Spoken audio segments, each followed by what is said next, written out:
presentasyon ni Jason Choi Turimilano sa ika-6 na gaita para sa kanyang mahirawan. Masigabong palakpakan!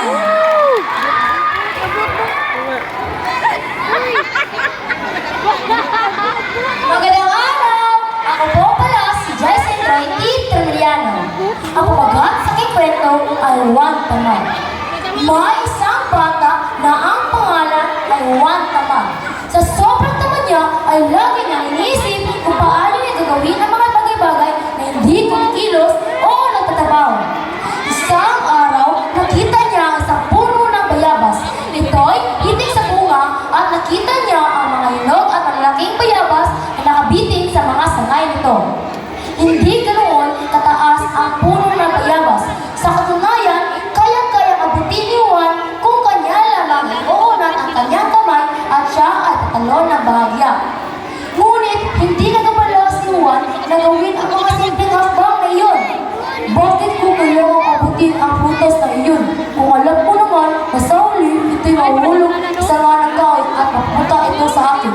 Sabi ni Juan sa kanyang sarili at naisip siya ng isang plano. Pinuntahan ni Juan ang puno ng bayabas at humiga siya sa ilalim na nakabitin ng mga bunga. Maghihintay ako rito hanggang mahulog ang bayabas sa aking bibig. Sa gayon, hindi ko na kailangan pa ito subok para kainin. At doon, matyagang hinintay ni Juan na mahulog ang bayabas sa kanyang bibig. Sa pag-aantay ni Juan ay nakaidlip si Juan. Habang si Juan ay natutulog, ay naramdaman ni Juan ang mga nahuhulog na mga buto ng bayabas at patak na tatas nito sa kanyang muka. Minulat ni Juan ang kanyang mata at nakita niya ang isang masayang ibon na mesayang pinifestahan ang masarap na prutas.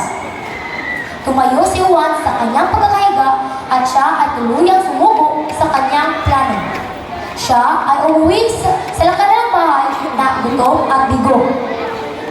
Ang aral na makukuha mo sa kwentong ito ay ang taong tamad at hindi marunong gumawa sa sariling sikap ay hindi makakamtan ang tunay na kaligayahan.